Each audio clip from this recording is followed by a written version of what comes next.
First of all, I would probably pay you to not stick a fork into your leg. What are you clicking on your mechanical keyboard about there? I was clicking to pull up the follow-up. There are a few things for follow-up. There's quite a few things. Actually, I wanted to pick something that is from a long time ago, which is that we made a joke at some point about surgeons listening to the podcast while they are performing surgery and how that would not be a good idea. It was even depicted in one of Dovsky's HI animateds. There was a comment that was left for us on the Reddit, which is terrifying to me, but it is from a surgeon who says that it is not uncommon for surgeons to listen to things like audiobooks during routine surgeries. And he laid out the rationale that what you're most worried about in your surgeon is that your surgeon becomes bored, and so then they become inattentive. And so if they're doing very routine surgery, that this is a problem, and something like listening to an audiobook keeps a surgeon engaged. But I still find that notion absolutely terrifying. Like, I would not want to know that while I was under, the surgeon is listening to an audiobook. I would be very uncomfortable with this piece of information. But now it is in my head. It is impossible to unknow. But anyway, so surgeons apparently do listen to audiobooks at the very least. But I still say hopefully not podcasts. I read this as well, just before the show. I mean, they claim they're a surgeon. You never know. It's the internet. And they call themselves secret surgeon. Right.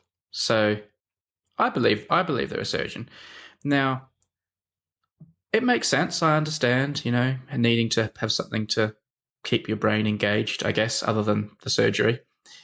The secret surgeon did say this was when you're doing kind of really mundane, same thing over and over again, not when you're sort of doing brain surgery on someone who's, really serious things. But it does worry me a bit because Audrey's going in for surgery next week. Oh, no. Yeah, she's been, having lady surgery so she doesn't have puppies. Oh, she's being fixed. Yeah. And I'm like massively worried about it already because, she's so small and delicate and doesn't breathe that well anyway. And now I'm going to have this in my head that the surgeon's not paying attention. So I don't think they go in through the nose for this surgery, though, Brady. I don't think her breathing is related to this. No, but she goes under anesthetic, and I'm worried that I'm just worried. I understand. It is concerning when they go in for any kind of surgery. Yeah. Also, I'm not entirely convinced that secret surgeon is not a vet because it all seemed a bit ambiguous to me. And it makes me think maybe they are a vet but wanted to sound like a human surgeon. Mm-hmm. Can you tell from reading all the comments in the thread whether they're a human vet or a human surgeon or a vet surgeon? You know what? Vets and human surgeons, they're both doing surgery on animals. They're just different kinds of animals. I'll tell you what though. What? The best thing about the whole comment this person left on Reddit is the last bit. You have to read the last bit they wrote then where they say one other note. One other note, I arrived here via CGP Grey's channel, which has been infotaining me for years now. I had never watched Brady's channels before, but now that I've been introduced to them, I have to say I am amazed how I ever missed them. They are all brilliant. Then he lists a bunch of your channels. Great stuff. Kudos, mate. Is that the part of the comment that you like the best? Yeah. Can we just end the podcast there? You get a thumbs up from a secret surgeon that your channels and your work are all amazing. Yep. And also, they did say that they have actually been doing surgery listening to our podcast now as well. Oh, God. They say for the past couple of weeks, all my patients have been operated on by Doctors Harron and Gray. I hope that is not true. I really hope if you're a surgeon that you are not listening to this podcast during surgery. It makes me want to be very serious all the time so we don't accidentally say anything that could be remotely funny to any human. Because I'm just imagining a surgeon, with their knife in a precarious location, and they're like, ha ha ha, right? And it plunges the knife into sensitive pieces. No, this is no good. Please don't listen to the podcast, surgeons. Tweet Gray if you're doing surgery right now. I like that image of the surgeon with the scalpel in one hand and their iPhone 6 in the other hand, trying to awkwardly reach around the screen. And he's like, oh, ha, let me tweet right now. Oh, no, it's no good. It's no good at all. It's not. Anyway, there you go. I don't think I could do it. Oh no, I probably could. I probably could listen to podcasts while doing surgery. Oh yeah, are you that confident in your surgery skills? I can't read if there's audio in the room. Like if a TV's on or there's any talking in the room, I cannot read. Mhm. But I think I could. I think I could probably do heart surgery. There is definitely linguistic collision in my brain if I try to Hmm. listen to a podcast and do anything else that has anything to do with words. And I'm Hmm. always surprised and very doubtful when people say that they are listening to the podcast while doing something word related Yeah. or like computer programming. Some people say they listen to podcasts while they're computer programming. I would not be capable of doing that, and No. I refuse to believe that those people are able to do that. I think they're just doing their primary task really terribly. And the thing about the surgeons that worries me is I've mentioned before that I listen to podcasts and audiobooks while I'm animating Hmm. because these are different areas of my brain. It's like the visual side and then the linguistic side, and it's totally fine. But I also do know that there's a trade-off that it takes me longer to animate if I'm listening to something at the same time. Like I can tell that the work goes slower, but I'm making a trade-off here about how bored I get versus how long it's going to take. So I still just worry about surgeons having any part of their brain occupied by something other than the person's guts in front of them that they are manipulating. One of these days, but not today, I'm going to ask why animating is so boring for you, because your animations don't look like that would be that tedious to do. But we'll do that another day. If you want to do that another day, that's fine. Hmm. There's not really that much to say about it, but. No, right. When has that ever stopped us? Now, we talked a lot about voting and elections in the last podcast, and different people got wound up to different levels by that. Is there anything you wanted to follow up from that? Yeah, see, this happens all the time when we do our podcast, is that immediately after the podcast goes out, I feel really riled up about all kinds of points and things that I want to talk about. But then when we go to record, 10 days or 2 weeks later, I often feel like, that thing that happened in the past, I'm much more willing to let it go. So I had like all of these angry notes written down for points that I wanted to follow up and things that I wanted to clarify. And now I'm sort of looking at them and I think, I have one thing, yes, what do you want to follow up on? and it's more like a question that maybe you can answer for me. First past the post voting, which I'm not a fan of, and I did say that last time. Yes, you were doing some amazing devil's advocacy in the last podcast. Okay. Well, let me ask you this. Why is it called first past the post voting? Oh, I know. If there's one thing that it is not, it is first past the post. It's almost like that's almost the definition of what this method of voting is not. Yes. Because it's one of the few methods where you don't have to reach the post. Like the other methods, where they distribute preferences and keep going until someone gets to 50%, Right. like a post, that is first past the post. So it's almost like describing the opposite of what it is. It's the one method where you don't need to reach the post. The name is entirely misleading. And I almost think that like maybe that's part of the reason why it's able to spread is because you tell people, oh, first past the post, and they envision a horse race, and horse races are really unambiguous about who was the winner. It's like, oh, right, the guy who crossed the line first. That's how we determine winners. This must be a reasonable voting system. But yes, the first past the post voting system, that name could not possibly be less descriptive. And it just baffles me. It absolutely baffles me, which is But why it's not even ambiguous. It's like willfully wrong. yeah, it's that's what I mean. I feel like it is almost intentionally or just through random chance very confusing, but confusing in a way that makes it feel more fair and more obvious. So yeah, it's the worst name. It's the worst name ever. It's like they call it adorable fair puppy voting. right. And you're like, oh well, that must be the best way to vote. right.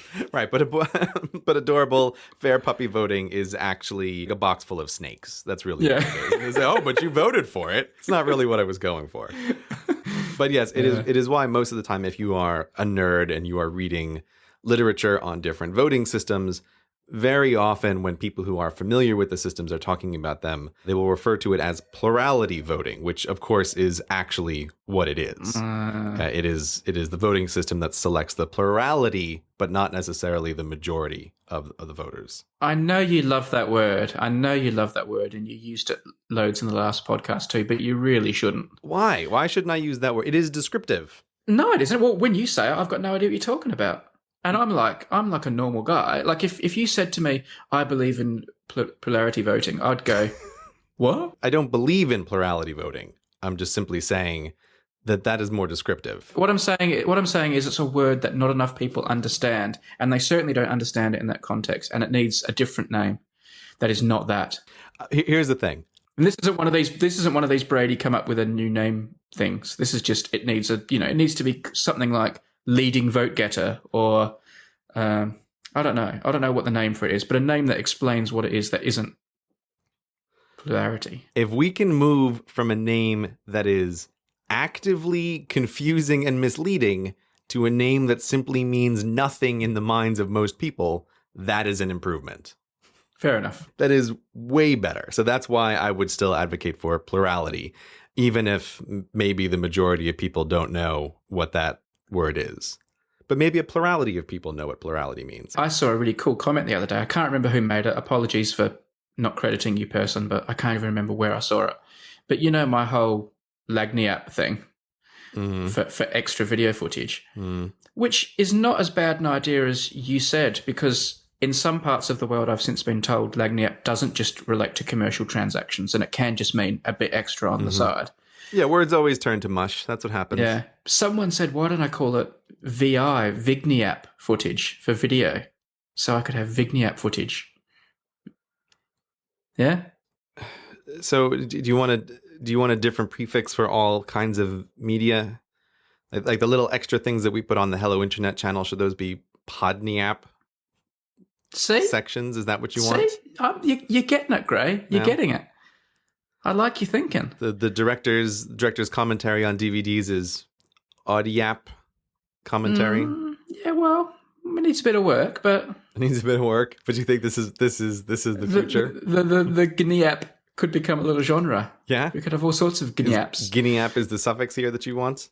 Well, it seems to be heading that way. Yeah. This is a freight train that can't be stopped. I think is definitely the case.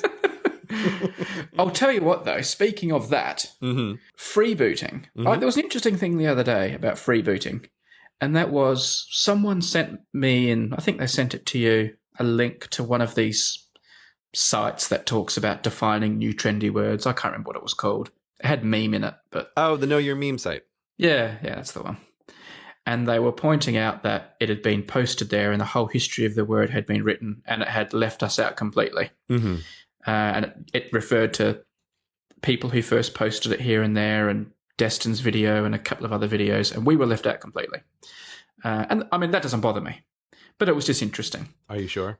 It didn't bother me at all. And since I tweeted it, it has since been remedied anyway, and we do get credited now. But anyway, that's. I hope I am the one who is credited, as usually is the case. I think you get a fair chunk of the credit.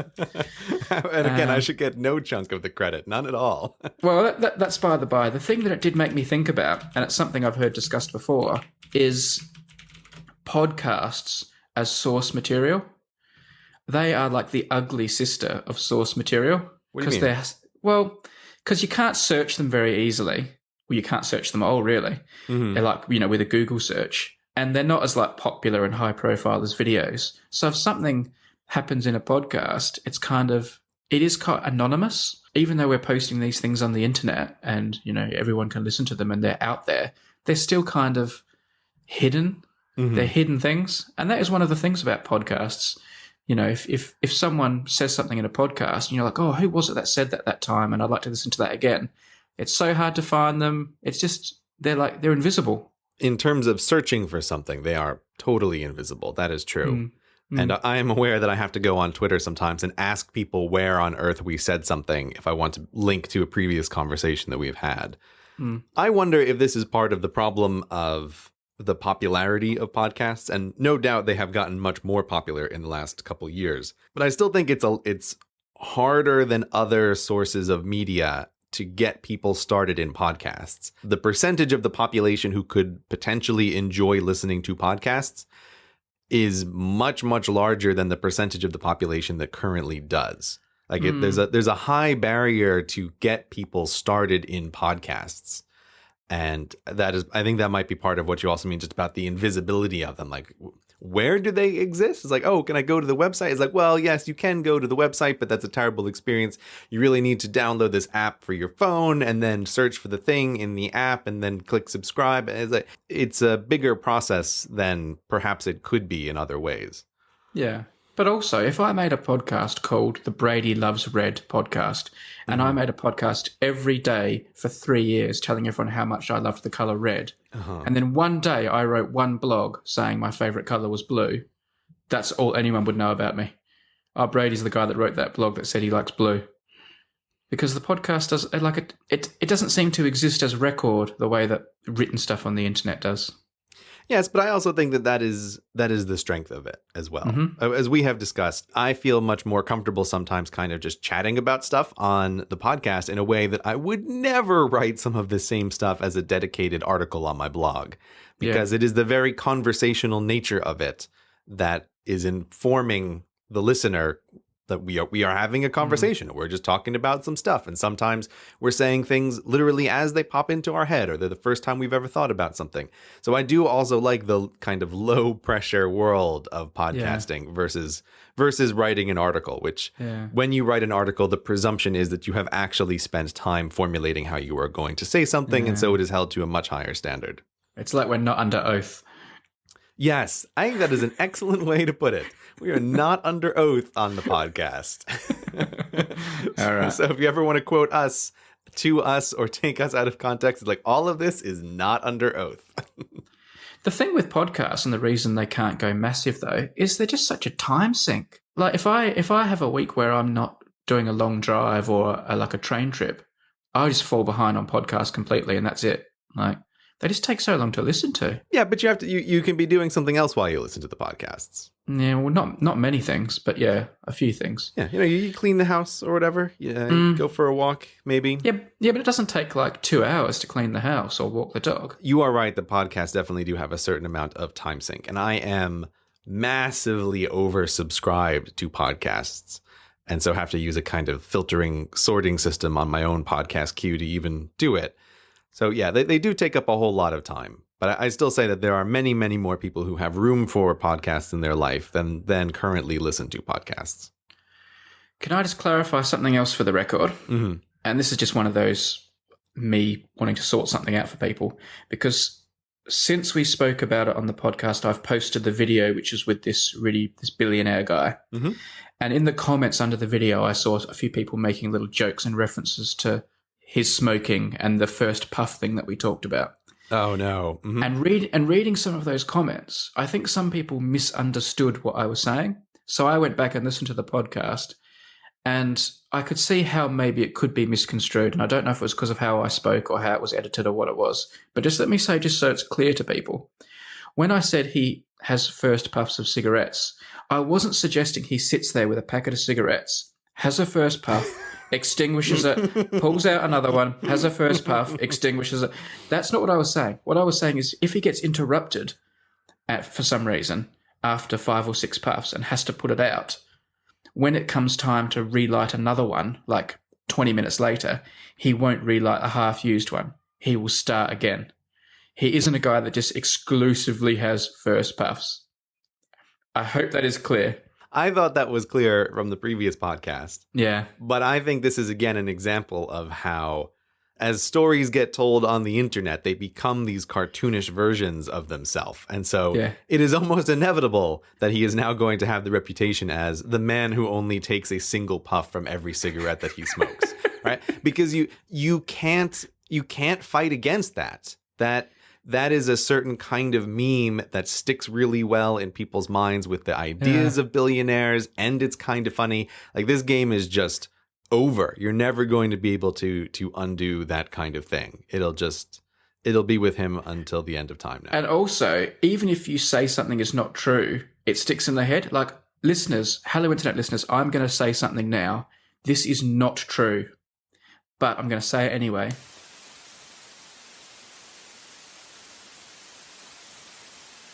I swear to God, I'm not even going to put that in the podcast.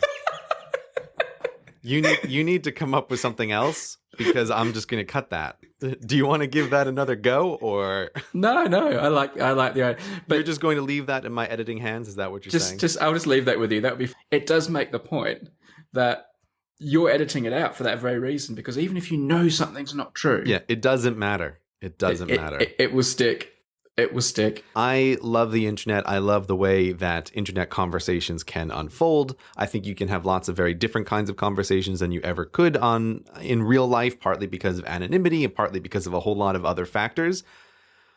But one of the flip sides of that, and one of the costs that you end up having to pay, is this weird fact that just things get exaggerated and distorted in ways that are impossible to prevent from happening. I feel like that was what my whole "this video will make you angry" video was about, is like having been on the internet long enough to see this exact same phenomenon play out in many different ways over many different years. And yeah, it's just a funny or interesting lie has an enormous edge in spreadability and stickability over the boring truth. So, Australia full of spiders. What's this about? I don't know. You're from Australia. You tell me. But I made a joke about how Australia was full of spiders in a previous show. And then one day, everyone's tweeting at me this article that just says it's raining millions of baby spiders in Australia. Is this normal weather for Australia? Do you just get spider rain all the time down there? Oh, well, only in the winter. Only in the winter. I'm not joking. I don't know. It always rains weird things everywhere. This is just a thing. Yeah. You always hear these stories about rainstorms of frogs, or Do you? I don't hear these stories of rainstorms of frogs. Yeah, okay. Yeah. Did you, when you were a little boy? Did you not? My favourite books in the library when I was a little boy were the books of facts, like Michael Caine books of facts, which now have just become listicles, obviously. So basically, I was into listicles before there were listicles, and when you read those books, they were always like, in 1932, it hailed frogs for 15 minutes in Cairo, sort of thing. I don't know how it happens. Something gets blown up from a lake or something, I guess, and goes up into some thermal, and I don't know. Since we're just having this conversation immediately after the lies spread immediately fast, so let's see if that's Australia spider rain into YouTube. What do I get? I want to see, is there a video? Oh, okay. There actually is video of it raining spiders. Well, that's not just a story that some people are telling. Anyway, I don't remember ever hearing about it raining frogs when I was a kid. This is the first time I've heard about it raining creatures, and it is, of course, spiders in Australia. So I am standing by my statement that Australia is full of spiders. there definitely rains frogs. I'm searching that now. Hang on. Are you going to find me a raining frogs video? There's a Wikipedia article called Rain of Animals. Oh, Wikipedia. And fish and frogs are the main ones they talk about. So I am entirely unaware of this phenomenon. Raining animals. Jellyfish? Oh Worms? God, that would be horrifying. Jellyfish, man. I'm not a fan of the jellyfish. No, that's my wife's Achilles heel as well. Oh, they're awful. I don't even, it's like, who decided that the Apple Watch should have a jellyfish on it? That's a horrible decision. And their numbers are increasing as the carbon dioxide levels increase in the ocean. That's like my biggest concern with global warming is like, wait a minute, you're saying we're giving the edge to the jellyfish? No, we've got to put a stop to this right now. We don't need more of his jellyfish.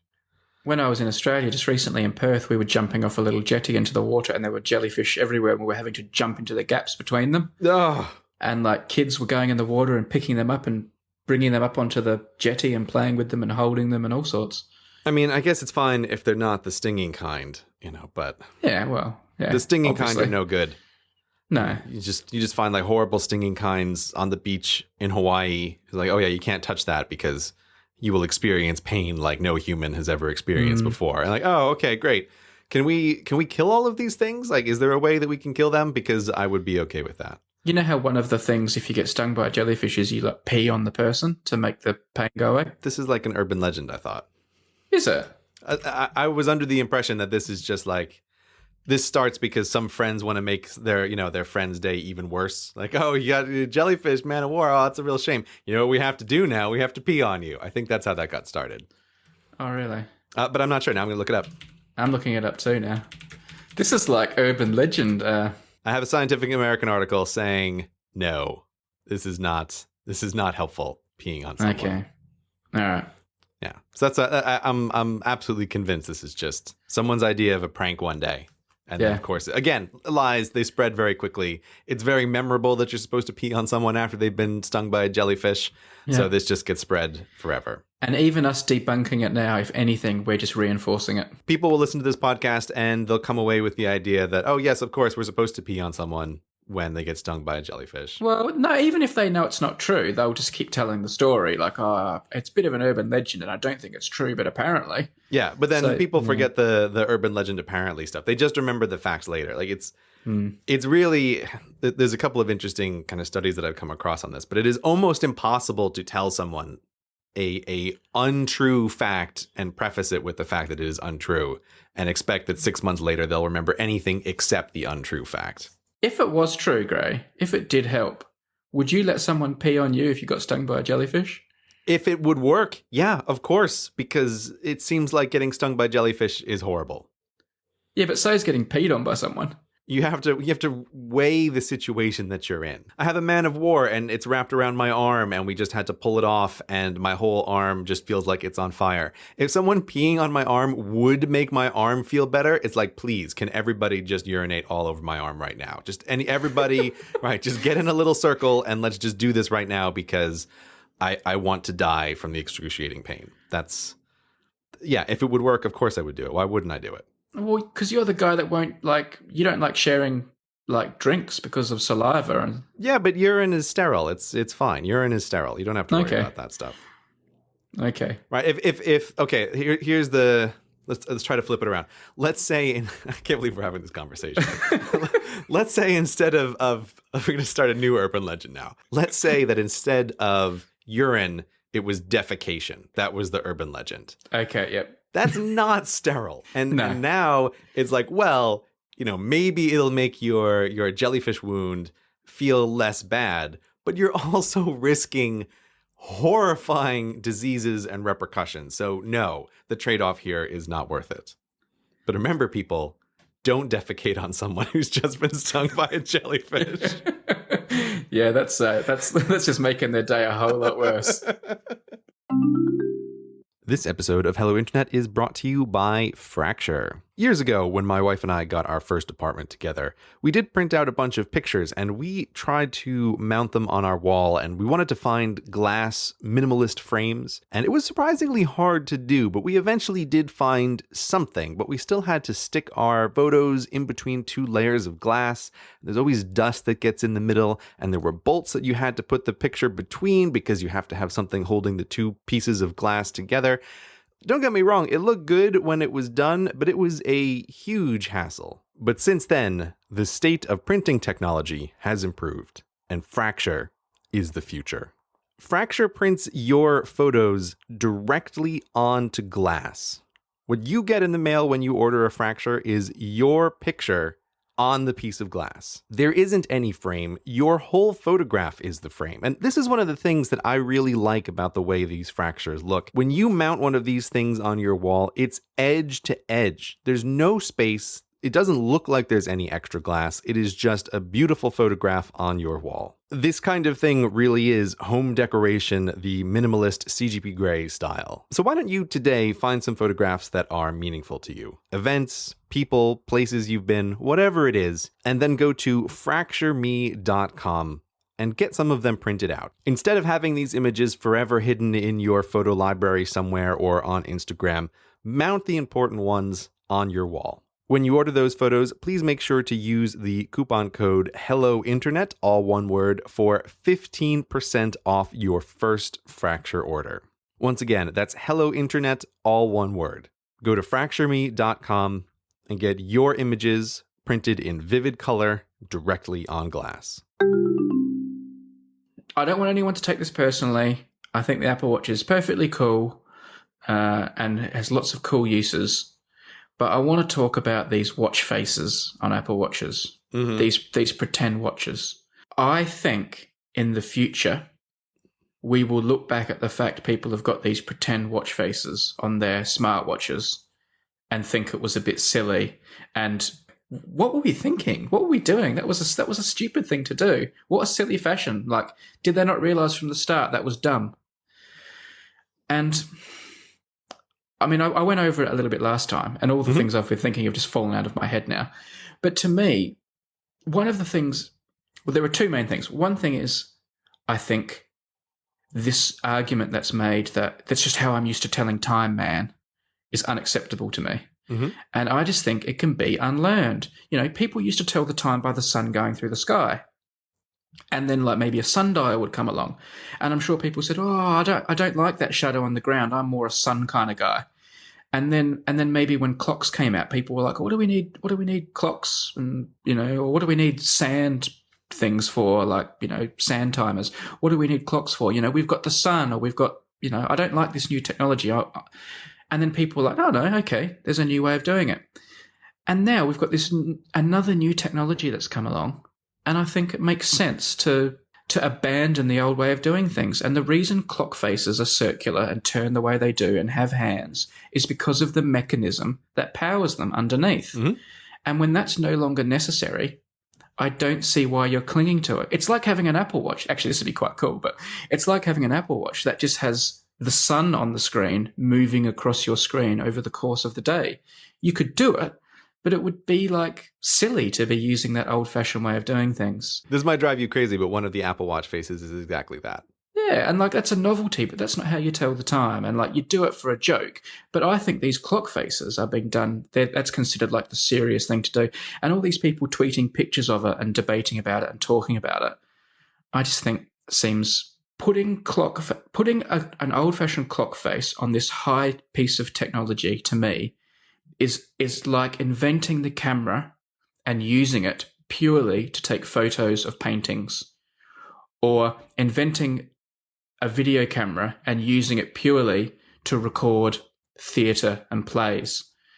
Like it's taking a new technology and just not having the imagination to realize this means I don't have to do it how I used to do it. That last part is part of the problem that I do have with the Apple Watch, which is, as it is right now, you can only use the built-in watch faces.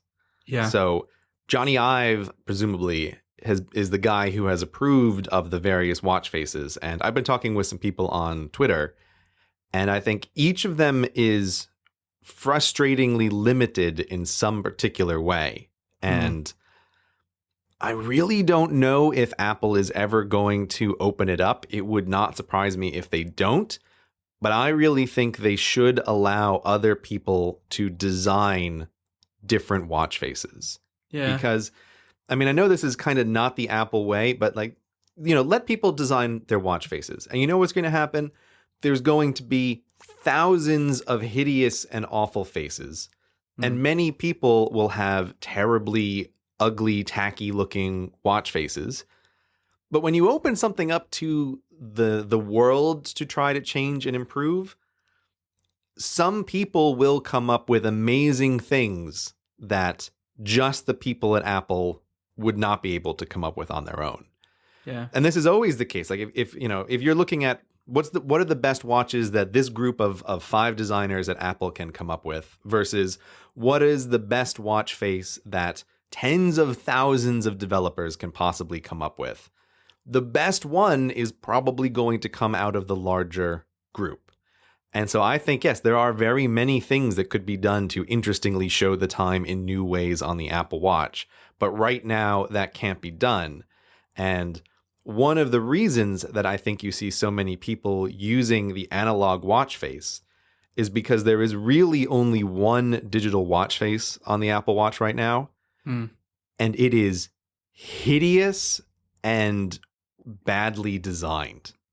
Right. I took one look at it and thought, man, I could never use this as my watch face, because they stick the watch part of it. The time is trapped in the upper right hand side of the screen. Right. And I think they do that just to make it consistent with all of their other novelty watches. It's like, look, if I have a digital watch face, I'm going to want the time big and in the middle. But you can't put it big and in the middle because Johnny Ive says, no, it has to go up in the corner because I want it to match all of the other watches. So I don't doubt that a lot more people would be using a digital watch face if they had better digital watch face options. And I'm kind of driven crazy by the limited options with the two faces that I have. So I'm kind of always switching back and forth between these two, one called utility and one called simplicity, because each of them has things that I like. I want to combine the best features of both of these, but you won't let me do it. So I just think it's a failure of imagination, and what you say is true. And the Johnny Ive thing's interesting too, because I mean, I don't pretend to know anything about Apple or Johnny Ive, but I do know that he's a big watch enthusiast, and I wonder if he has sort of seen this as his one chance to, it's the nearest he's going to get to like designing a Rolex or an Omega or something, and he's failed to realize that that's not what he should be making. I feel very strongly that it is totally fine for Apple to have a bunch of recommended watch faces. But if they never open it up to let other people design different watch faces, I will find that endlessly frustrating. And I just wouldn't be surprised if Apple says for several years, no, we're not going to allow additional watch faces on our beautiful device. I mean, everybody like that just feels like a kind of decision that Apple would make. And, while I do like Apple, there are certain ways that it is infuriating, and you just have to learn to deal with that kind of stuff sometimes. And this is one of those. I mean, I understand they can't have had it right from the start, but it just feels like they might never do it. And I really hope that is not the case. But I will probably still always use an analog watch face. And I understand your argument that there should be something new, but I quite like the way the analog watch face looks. And yeah, of course, I could use a different watch. I could use a different way of telling time. But I would like a nice analog watch face on my watch. I just think it looks silly. I think it makes people look silly. Like I feel like going up to them and saying, "Do you realize that like there are no cogs or wheels or gears in that thing? You do realize, like, do you know that, or like?" I didn't know that. That you mean there's no gears in my watch? I didn't know. It just seems a bit funny to me. I sent you a picture of what my watch face looks like. Oh God! All right. I just I'm waiting for you can tell me what you think about it. I mean, just as a picture, as like a as a screen grab, okay. But I just think when it's on your hand is when it looks silly. When you see the whole hand and everything, and then see this projection of a watch is when it looks silly. Mm-hmm. Well, my suggestion for you is that you should never buy one of these. I know. And I genuinely hope that you stick with that. I don't know if that will happen or not, but no, you got to stay strong, Brady. Like, I'm speaking as your friend. I don't think that you should ever get one of these. I think you will always be kind of sad about it. And your current watch looks so cool every time I see it. Yeah. I mean, nothing's going to change my current watch, but the one thing that has slightly swayed me this week is I've decided this week. No. I've decided this week, and I know you shouldn't say this publicly, which is interesting as well, but I've decided to switch on my health light bulb pretty strongly now. Oh, really? Yeah. So, and I really respond to gamifying my fitness. So, I need, all the calorie counting devices and the exercise monitoring, and I get quite into that. So I'm doing that, and I've got it all set up on my phone, and it works fine on my phone. But it does make me think, some of this would be a bit easier with the watch, like when I go out for a run or a walk and things like that. But I still think the phone does well enough that I don't need a watch. I have been surprised at how effective the gamification of the watch has been. And I am someone who has been exposed to gamification through all kinds of various systems for a long period of time. Like, video games do this. This is kind of where the term gamification comes from. They're always trying to get their hooks into your brain with making you complete stuff, or just working in intentionally kind of addictive or goal-seeking behaviors. And I'm relatively immune to those things. And I guess, I don't know how long I've had the watch now, maybe a month, just slightly under a month. But I am surprised at how strongly it is sticking. And I think the real key factor is whoever at Apple made the decision that the activity tracker is a series of circles that you need to close versus progress bars that you need to complete. I think that little decision was really genius. And having it then on your watch face so that you are aware of these open circles every time you look at your watch, it's surprisingly effective and has a unexpectedly large staying power. Like Now, an unsolved Rubik's Cube or something like that, something that just gnaws at you and has to... Yes, it shows visually a thing that is incomplete. And I think if you did little progress bars, it wouldn't quite be as effective. Yeah. But the notion of like, oh, I can close this loop and I can see on my watch that all 3 of those circles are filled. It's very effective. Now, I'm curious to see, 6 months from now, is it still that effective? But I would have expected that by this point, my brain would have already learned to kind of not care about those circles. And that has not been the case. And the Apple Watch also does give you these little badges when you complete various tasks. Like, oh, if you're unusually active in a particular day, it gives you like a little sticker, basically. And those things, again, I was never the kid in school who wanted stickers, but those little badges are surprisingly well received by me when it pops up on the watch. And I think, oh, I got this little badge and now it adds to my collection on the Apple Watch. As someone who in school didn't really respond to teachers trying to give out gold stickers and things, I wouldn't have thought that would be as effective as it actually is. But I do know from my experience teaching that stickers are shockingly effective at motivating kids. I never really used stickers that much when I was teaching. And it was because I just couldn't internalize how much kids wanted completion stickers or little stamps on their homework. But I swear, on the rare occasions when I did bust out the stickers or the stamps, kids would murder each other in their sleep to get an additional gold star. It was just amazing how much people respond to this totally arbitrary thing. And especially if you had the good stickers that some kids want, it was like unethical to use stickers to motivate children to do particular tasks. I couldn't believe it. I didn't use it very much, but it was just bizarre. And now I find myself in the same kind of way. I'm like, oh, I do want my sticker. Or there's one sticker that I know I'll never get because it's something about quadrupling your daily exercise goal. And I already started the daily exercise goal as being very, very high, very active life.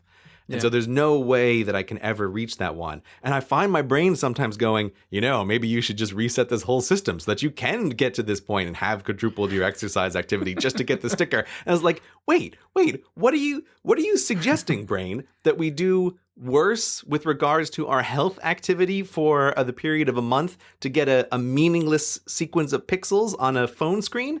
And then the brain says, yes, that is exactly what I'm proposing. And I think it's a great idea. Yeah. I mean, I totally respond to that. I was so into like collecting sports cards and Star Wars cards and things like that when I was young.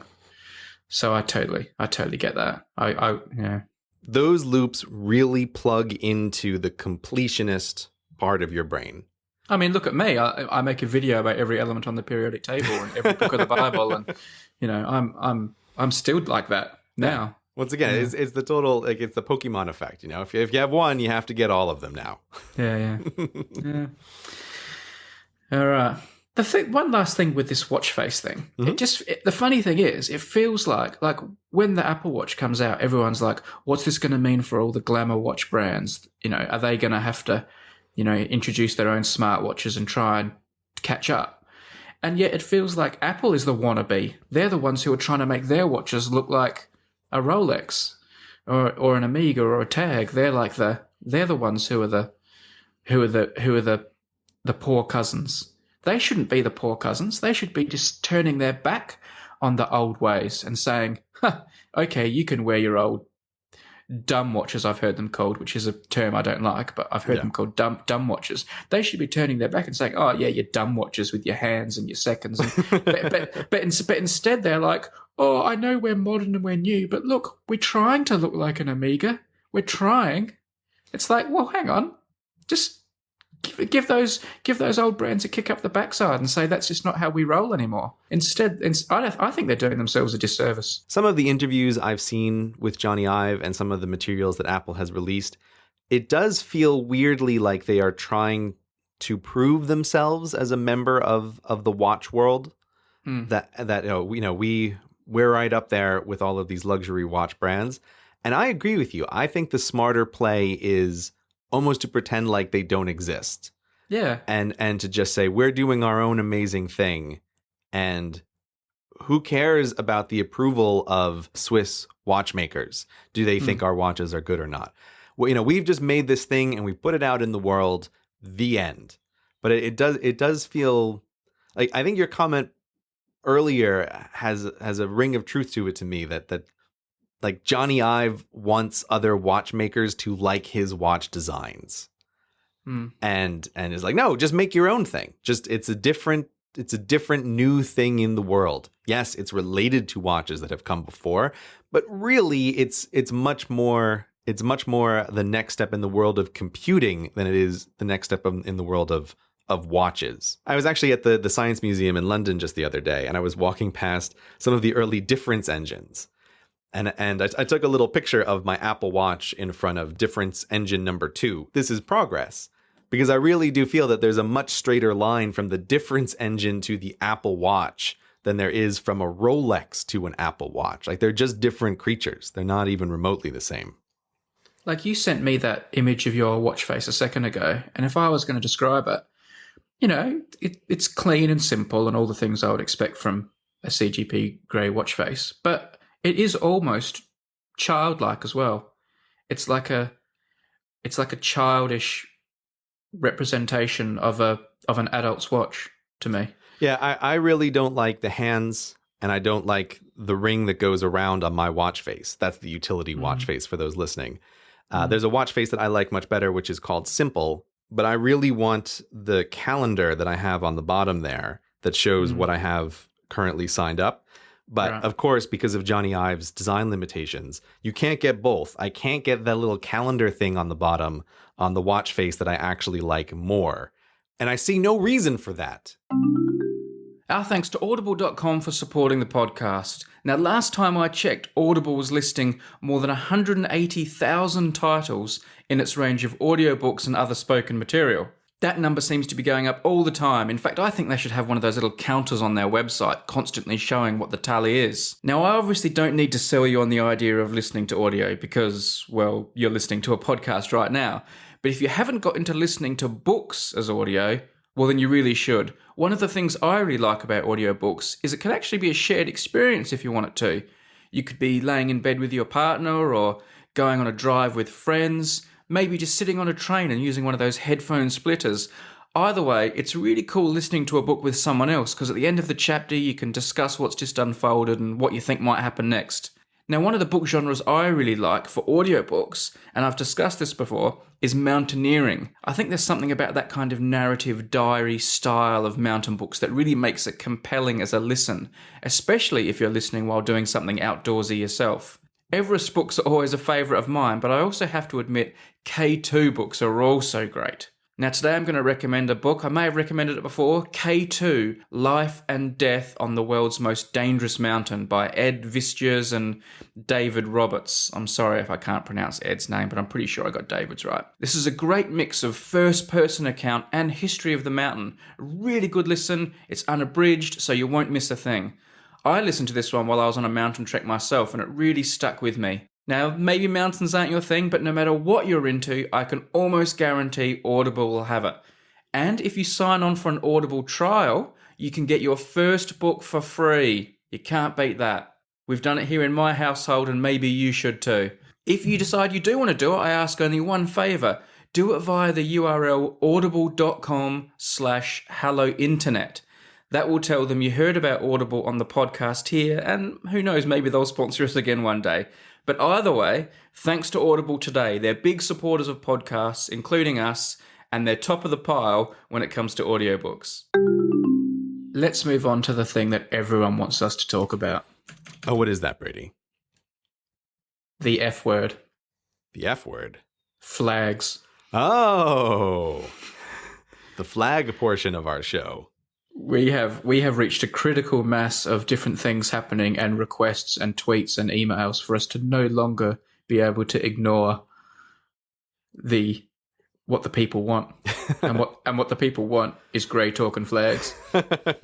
In our show notes, for a long time, I have had a flag corner with a few things that I wanted to discuss. But on any particular show, it always felt a bit out of place. But you are entirely right. There has been a critical mass of flag news recently that it is time to talk about. I want to start with what is the most exciting piece of flag news, which is the New Zealand flag referendum. This is a no-brainer for me. I can't believe they're even having a referendum. This is the easiest decision in the history of flags. I don't know where you're going with this, so why do you think it's so easy? If they're going to ditch their current flag, which I think they should, they just need a plain black flag with a silver fern, a white silver fern in the center. That is their flag already. Boom. I could not agree more with you. Oh, that's no fun. That's no good. That defeats the whole purpose of our podcast, if we agree. It does somewhat defeat the purpose of our podcast, but I will say a few years ago on the Vexillology subreddit, I saw someone basically do a kind of modified version of the black background and the silver fern leaf. And the instant I saw that, I thought, man, that is just a much better flag for New Zealand. Yeah. And it is also, I think, fits one of the criteria that it is distinct. Like, there are not very many black flags, and it makes New Zealand stand out if you are looking at a list of all of the flags of the world. It's great looking. I mean, how familiar are you with New Zealand's sort of rugby pedigree? Dimly. I mean, I know the team is called the All Blacks. Right. And they do the little dance, the haka? The little dance. What's it called? But yeah, just the little dance is fine. Yeah, no, what's the real name? It is the haka. Okay. It is the haka. It's a war. It's more of a war dance than a little dance. But anyway, I didn't mean to say that it was the All Blacks being dainty and like doing little spins and things. Everybody knows what it is. They're standing in front of the Australian rugby team going, if you liked, then you should have put a ring on it. Yeah. Shaking their tushes. That's exactly right. Although I have to admit, I first came across this on a documentary that I'm going to recommend, which is called Murder Ball. I don't know if you've seen this or not. I don't think I have. Murder Ball is this documentary which is about wheelchair rugby. I really like stuff that I expect to not like at all going into it. And so I was thinking, a documentary about sports? I thought I'm going to have a hard time with this one. I don't know if I have a lot of interest in this. It's like, but man, was this amazing to watch. And it is about these guys who have, for various reasons, become paralyzed in some way or other, but playing wheelchair rugby. And I'm thinking like, oh God, how are they going to handle it? And they are just brutal with each other. And it is an amazing documentary to see. It's hardcore. It's a hardcore sport, that. Yeah. And it's a very, I have to say the whole way that it works in the Paralympic Games was very interesting, that they assign points based on how able-bodied the various players are. And so a team has a certain number of points that they need to distribute among their players. But so it's like more able-bodied players cost them more point-wise, which is their way of keeping everything fair. It's very, very interesting. But it was actually in that documentary that the New Zealand team was doing the haka. This is just an intimidating war dance. It's a very impressive thing to see. And I think that's probably the first place I ever came across this, where they mentioned this is the thing that the regular rugby team does. And so, of course, the Paralympic rugby team is going to do it as well. Anyway, if anybody hasn't seen it, I highly recommend Murder Ball. But that is now the entirety of my knowledge about the New Zealand rugby team. Well, I mean, obviously they're the pride of New Zealand, and they wear the black, don't they, with the silver fern. And I tell you what, the New Zealand government has got this website where everyone has like submitted possible flag designs, and we'll put a link in the show notes, and you can spend hours going through all these designs. And it just seems like a total waste of time to me. I mean, it's just delaying the inevitable. If they don't choose that as their flag and they go for some compromise which is half the old one and half the black with the fern, and that would be a mistake. The first thing I wanted to know when I hear there's going to be a referendum is, how are they going to vote? Or what's the voting system going to be? And this is even more than looking at the flag designs. This was the thing I spent time trying to find out. Is going, oh wow, okay, the referendum has been approved. How is this going to work? I think they've done a very interesting, very good way of doing this, which is step one is the website we're looking at, where basically anybody, and I think it's anybody in the world, you don't even have to be from New Zealand, can submit a flag design. So Australians like me can sabotage the process. Right. You can attempt to sabotage the process, right? You can submit a flag design of, I don't know, New Zealand being attacked by a jellyfish and then Australia urinating on them. I guess, is that what your flag design would be? It would more likely be a sheep joke, but I'll go with that. Oh, sheep joke. So easy. You got to keep it simple. You got to keep it simple for the New Zealanders. There can be no subtlety. They're a simple folk across the Tasman there. New Zealanders, tweet Brady. But yes, so people can submit these various designs. And just like we were saying before, I think this is exactly what you want to do. If you are having some kind of competition, you want to open it up to everyone who can potentially contribute. Are you calling this consultation or just lip service? What do you mean? Like, are they just doing it so they can say they did it? Like, oh yeah, we listened to everyone? Or are they really looking at this stuff and putting it into the mix? We'll get to this in just a second. So yeah. To me, one of the great examples of why you want to open up design competitions in particular to the whole world is taking a look at the 2012 London Olympics versus the 2010 Vancouver Olympics. And if anyone goes and looks it up, the London Olympics had some of the worst design iconography I've ever seen. And these horrible, horrible one-eyed monster logo creatures that were just terrifying. They were dreadful. Yeah, I mean, London, and that Lisa Simpson logo was terrible too for the actual games. Yeah, the Lisa Simpson logo, it was absolutely awful.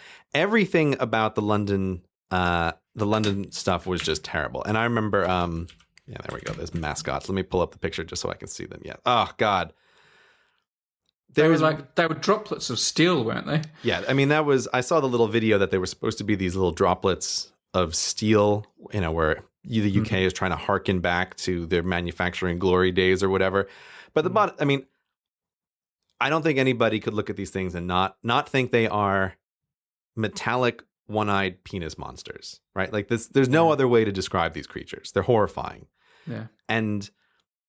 But so everything about the London stuff was just a disaster. And I used to walk by this store in a very populated area that was an Olympics store that was selling stuffed monster creatures for sale for people. I never saw a single child in that store buying anything for the 2-year run-up that they had it there. Yeah. That store was abandoned all the time. It was astounding, especially given the location of where it was. So the London one was just done basically by a committee of people who were appointed to design the thing. Yeah. And on the flip side, the Vancouver one, the 2010, was beautiful. They had these excellent mascots. The design iconography was really good. They incorporated like the local culture, but it also had this kind of Asian flair to it, and it was just great. And my wife and I happened to be in Vancouver to the run up to the Olympics, and I don't care about sports at all, but everywhere we went into the stores, I thought, I want to buy stuffed animals of all of these logo creatures. They're amazing. And I want to buy clothing with the 2010 Olympics. It's all beautiful and gorgeous. And I looked into it, and the way the Vancouver process was done was they just opened it up to anybody and said, design our logos and mascots, and we want to see what anybody can come up with. And it was just a pair of two people. It was like a husband and wife design firm or something that won the contract to do all of the design work for the entire Olympics. I'm looking at them now. I can see why that would appeal to you. They look like a CGP Grey video. The stuffed animals in real life were just great, and they even put together these little animation stories. It was perfect. I don't think there has ever been or will ever be a better designed Olympics than that one. It was astounding. So I think New Zealand is taking the right approach here, basically, by doing this competition of saying anyone can try to design a flag. Now, even though you and I both already know, I think many people have the idea of what the New Zealand flag should be, you never know. Somebody might come along with something that was really amazing that nobody ever thought of, that people actually do like better. Yeah. But the way this process is going to work is that of all of the ones that are created, New Zealand has then put together a committee of people who will select from the ones submitted 4 that are going to go to a referendum to the public. Along with including or along with the existing one? Excluding the existing flag. Right. So they are going to have 4 designs that have been selected by a committee. And when you're doing a public design, this is exactly the way I think you should do it. Because if you just tell the internet, hey, internet, vote up the 4 that you think are the best and we'll have a public referendum on that, you don't want to give the internet that kind of control, right? Because people will organize all kinds of craziness to just have like the dumbest flags ever and it'll be a disaster. So you do need some kind of filter here where people can select 4. Like when you tweet, what should we talk about on the podcast? And then we just talk about what we want. Yeah, basically, right? We don't actually tell people, go to a site where you can vote on things, and we promise we'll talk about the top 4, right? Because you're just inviting disaster. Yeah. That would never happen. There'd be a lot more podcasts about one-eyed penis monsters if that was the case. Exactly. Every week. Or even just as a slight side note here, very often when you go to lectures and things, and they do the moment of, we're going to take questions from the audience. You know, people have given it a speech, or you go to a debate or something, and they questions from the audience. Questions from the audience is always just awful. It's often not great. It's much better if you have someone who is a moderator, who is going through the questions that people have asked, and then trying to select the more interesting ones. I have 2 other lessons for that, Gray. Mm-hmm. This is going on a diversion of your diversion. No, let's divert away. I have strong feelings on calling up on questions. Mm-hmm. There are 2 things you should never do.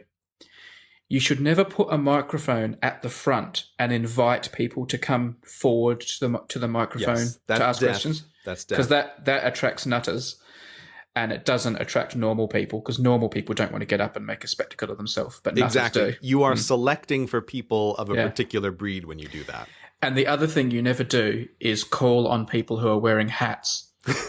People who are wearing hats always ask ridiculous, stupid, or questions that should not be asked. Is this why a hat was your go-to example when we were discussing weirdo points several podcasts ago?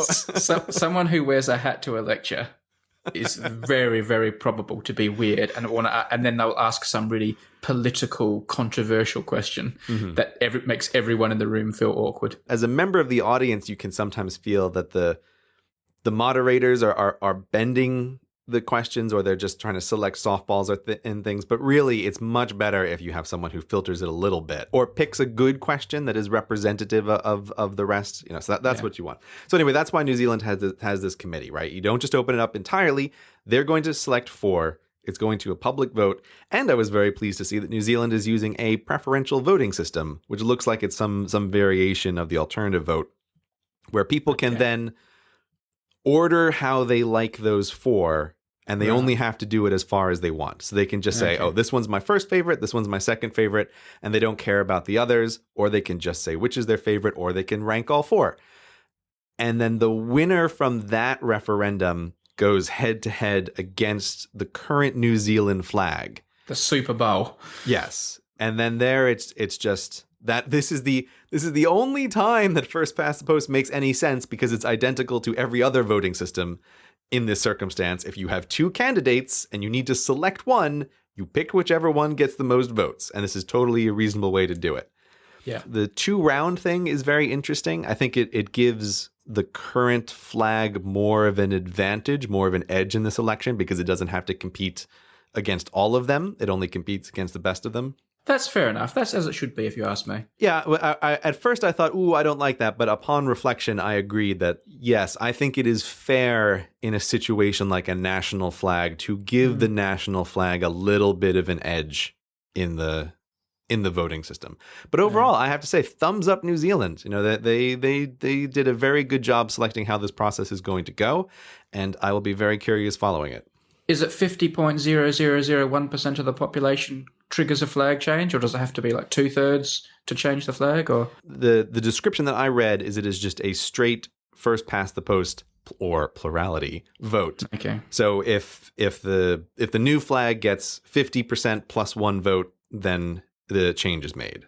okay. I may be wrong about that, but that's the impression I got from reading through the I documents. got to email my New Zealand mate and find out what the feeling is over there. Yeah. He'll ask a few of his mates, and we'll pretty much know the result of the election. Is your friend a sheep? I don't think sheep get to vote. No, they do in New Zealand. They do? Yeah? Yeah. Is it 3/5 for sheep, or how does that work? No. They're full citizens. Oh, wow. Yeah. It's very progressive. I imagine you're going to ask me about the Australian flag, which, for all intents and purposes, looks just like the. Well, this is what I was going to say. Is as an Australian, how do you feel about this? Because the whole world can't tell your flags apart. Yeah, I'll tell you a story. Mm-hmm. When I was in high school, I was entered in one of these do you know what like Lions Club is? Like it's like Rotary Lions Club. It's like Rotary Club, I know. Yeah, Lions Club is like the Rotary Club, and they had this thing. It was called like the Youth of the Year or something, and each school nominated someone to be like their like upstanding person, and you had to do like all these like interviews and I don't know. We were somehow judged, and the final part of the judging was you had to go to the Lions Club meeting one evening and do like public speaking. Mm-hmm. So you'd give a prepared talk about the subject of your choice, and then you would be put on the spot and asked like a question you were unprepared for. So I went there up against these two or three other students from schools in my area, and when the question time came, the question was, "What do you think about the Australian flag? Should we keep the Australian flag?" And I was thinking, and I would argue for anything, but I think my overall feeling is we probably should change the flag. But I looked out of the audience, and it was just all these old men, like in their 60s and 70s, and I knew my audience. So I went into this stirring speech about our history and wars and things like that, and the flag, and like people dying for the flag and that, which is like a really serious thing, and it got like a rousing reception. Standing ovation is my memory. Mm-hmm. Maybe I'm gilding that one a bit. I think that's 100% accurate. But I won. I won the contest, and it was actually that's what it's all about in the end. Winning. Well, you think that's a blessing in disguise, and like I think I got like a check for $100 or something, and I thought I was a millionaire and I was amazing. But the problem was, because I won, I got sent off to like the regional final against all the other winners from all the other places. And these were people unlike me who were really good at public speaking and were really good at debating and really good at thinking on their feet. Mm-hmm. And this time it was like a huge hall full of hundreds and hundreds of people. And because I had surprisingly won like my regional heat, like the head of my school came along to watch and thought, "Oh, Brady must be pretty good after all. I'm going to go and watch this." And in that one, I got up on the stage and I was asked some question I was unprepared for. And I had no idea. I don't even think I understood the question. Mm-hmm. And I just died on stage. I died. And the other people, the other students weren't allowed to watch until they'd done theirs. And I was first. So I got up on stage and just died and humiliated myself and just slunk off like in a heap. And then I had to sit in the audience for the next 4 or 5 super overachievers who each got up on stage to the same question and just nailed it time after time after time. And each time I was thinking, "Oh, why didn't I think of that? Oh, of course. Oh, they're so clever." Oh, it was terrible. And I'd much rather have failed at the regional heat in front of like 40 people in a small room than on the big stage. So I got my comeuppance. The moral of that story is don't succeed, I guess. Yeah, if you succeed, you will just be promoted until you fail. Yeah, exactly. Yeah, you'll just fail on a more glorious stage. So the Australian flag, do you know what? Whatever. Yeah, I figured you would not really have a strong opinion about this. I kind of think the thing is, in the case of New Zealand, there's just like an obvious choice. Like they already have a flag. The fact they haven't the fact they're not using that flag is almost silly, you know.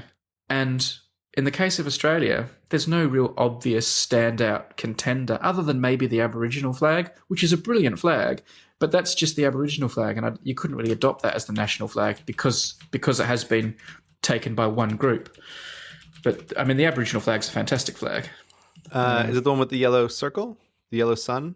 So it represents the sun and the I can't remember. Yeah, it's a pretty good one. Yeah, it's a good flag. You know, it's very striking. And in Australia, it's very iconic. Like, it's got massive recognition. But again, it's just got recognition for one group. So, and although they're a very important group, you couldn't really do that as your national flag. I mean, some people say have the Australian flag, but replace the Union Jack with the Aboriginal flag. But then we start getting into bad flag design. And I'm sure we're going to come onto that in a minute. The symbolic meaning, according to the designer as listed on Wikipedia, is that the red is the red of the earth, and which seems to fit for Australia. The yellow, of course, is the sun, and then the black is the Aboriginal people of Australia. That these are the three color elements of the flag. Of course, yes, of course. Yeah. I think Australia has an obvious choice in that the new Australian flag should have, again, a red earth for the ground, and then above it, it should just show a cloud raining spiders down on a terrified population. That should be the Australian flag. Yeah, maybe. I mean, I would imagine if Australia was going to change its flag, green and gold would be, they're the sort of two colours associated with Australia by Australians. So sort of a green and yellow colours, I'd imagine, would be in some people's mind. Yeah, I don't think green when I think Australia ever. No, I know, but Australians do, because it's like the colour. Our national team usually wears yellow or green and yellow, and like the wattle flower with the green and the yellow is an Australian thing. So I don't know. Maybe I'm showing my cricket bias a bit too much, but our sport teams tend to wear green, yellow, or green and yellow together. Maybe I'd head that way, even though it's not a particularly cool colour combo. But what do I know? I mean, it comes up a lot in Australia. Redesigning the Australian flag is a perennial issue. Yeah, well, I think the reason that it comes up particularly with New Zealand and Australia is the fact of having the Union Jack on the flag, which I was trying to look it up before, and I think the only other places that have the Union Jack, that are nations anyway, are Fiji and Tuvalu. I think those are the only nation-level places that have the flag. That is not associated, like that are not Commonwealth nations or any of the million things I listed in my UK video, people. Don't email me. We're talking about independent nations that still have the Union Jack on it. I think those are the only ones. And also don't contact us about the use of Union Jack versus Union flag. Haven't we done this before? Like, it is, both of those terms are completely legitimate. Like, I know, but it's too late. People have already sent you messages saying you shouldn't have said Union Jack because it wasn't flying from a ship. Yeah, which isn't even true. This is like, oh God, that just drives me crazy. But, whatever. This is another falsehood that'll just, be there until the end of time. And it's another classic example of one that gets discussed so often, but from both sides, that you actually forget which one is right. Like, you're like, I know one of them is right and one of them is wrong. But both of them are right. They are both right. No. I'm just talking about with Union Jack. Like, is Union Jack allowed or not allowed? I can't remember. But whichever it is, there is one. I just can't remember which one it is. Is it allowed or not allowed? It is allowed. Right, yeah. They're both allowed. They're both fine. I looked it up with, I forget what it was, like the Royal Flag Association of the UK or something, whatever it was. Like, I got confirmation from a primary source. Relax. Anyway. You still there? I'm still here. Sorry, I was just having like a pregnant pause. It just felt like a quiet moment. Okay, I'm sorry. I'll give you a moment to collect your thoughts before we move on to the next bit of flag news. Oh, there's so much of it. Which one do you want to do next? I want to do the world flag next. Oh, yeah, let's do the... I got so many tweets and emails about this that I assumed it was a big, like, burning international story. I'm now beginning to think this is just a little minor thing, but it's just inundated our inboxes. I know nothing about this except what I know from Twitter, and I get the impression that this is... I don't know how to say it. Like, this is just something that someone made? It's a student project. Is that what it is? Did you? 'Cause Yeah. I was trying to find out precisely Yeah. what it is. It's a very well done student project with some kind of PR behind it, Mhm. or maybe I don't know. But anyway, some person in Sweden, I don't even know if it's a man or a woman, has designed what they think the flag of planet Earth should be. Presumably, if we go and stick one on the soil of Mars, or if we ever need to be represented as a whole planet rather than a nation, what would our flag be? Which is quite an interesting intellectual exercise, isn't it? I think it is. It is an excellent intellectual exercise. So some people will have seen this proposed design by this student. Some people won't. Mhm. Do you want to have a bash at describing it first? Okay, so this particular flag for Earth, to paint an audio picture for the listeners. 2:3, isn't it? 2:3 ratio. Yes, standard 2:3 ratio. It is a blue background, slightly more dark blue than light blue, I would say. Love royal blue, maybe? Royal blue is an excellent description there, Brady. Spot on. Okay. And in the center, there are there are 7 overlapping rings. I'm seeing 6. Oh, no, yeah, there's 7 here. There's one in the middle. You're right, 7. So there is if you imagine a single ring in the middle, and then overlapping around it, there are 6 additional rings, so 7 in total.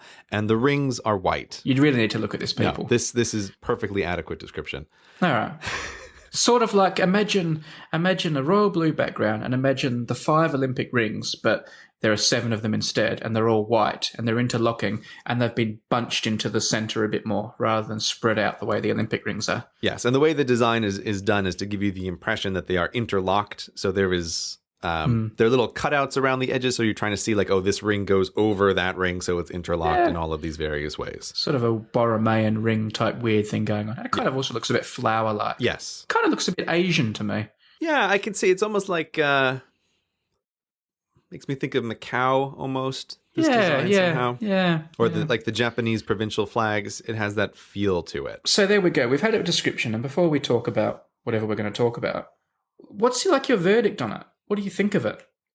If someone said this is going to be the flag of planet Earth from now on, would you be angry, happy, sad? Like, where would you stand on it if this was chosen? I think this is a terribly boring design. It is yawn-tastic is the way I would describe this design. Like, Earth is amazing, and this flag, I feel like it captures literally nothing that is Earth-like or that relates to the excitement of the planet Earth. So I don't think it is a bad flag design. I think it is kind of a good looking flag, but for something else. I don't see how this does not make me think of Earth in any way. I don't think it is a good enough symbol to be representative of an entire planet. I don't like it. But what do you think? I like it. Oh, come on, Brady. I like it. Do you know what? I was so sure that you wouldn't like it. I was sure. When I found out what it was and I went to click on it, I went to it not wanting to like it. Mm-hmm. And when I first looked at it, I thought, I don't like it. And I started thinking about the reasons I don't like it. And the more I've looked at it and the more I've thought about it, the more I think, kudos, my friend. Kudos, Oscar Pernefeld. Mm-hmm. I'm not sure it would be my first choice or it would win a vote, and I think it has its deficiencies, but I wouldn't like leave the planet in a huff if it was decided this was going to be our flag. I would think not a bad choice, actually, not a bad choice. I think it kind of is sufficiently abstract to not alienate anyone, and yet it kind of makes me think of Earth, because although we think of Earth as, being sort of very green, really from space it really is pretty blue and white.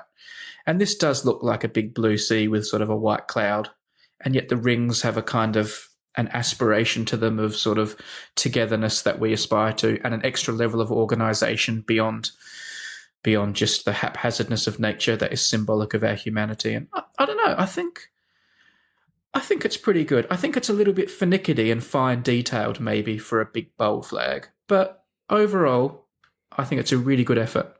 I think it is a good flag, but I just don't think that it fits for the flag of Earth. And I do also agree that there is too much detail in it. The overlappingness of the rings is kind of where it falls down for me, in that it's too precise.